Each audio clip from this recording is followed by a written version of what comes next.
So, what's up mga ka-idol? Mayong gabi ang tuntanan, labi na sa mga followers, social mga viewers na laging sumusuporta sa ating mga ka-reels. Wow! Wala ko i-share nyo mga ka-idol na epektibo ni mga ka-idol.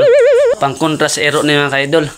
Namin nagtudlo na ko nga pangkontra sa ero, technique, sayon na kayo. Kung mausig ang ero mga ka-idol, sayon na ang technique mga ka-idol. Ngayon mga ka-idol, mausig ang ero, gamitin ng technique mga ka-idol. Ngayon ano? Nakakamot.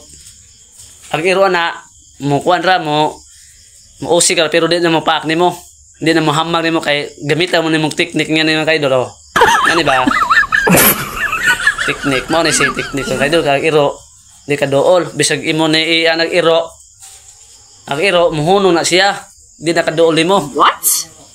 Naipon na nakaingon na akong kauban. Gikan na siya Cebu na experience sa mga iro ba. Wow. Mako ni technique ni mga ka-idol. Nga na mga ka-idol. Ana, duha kamot mga ka-idol ha.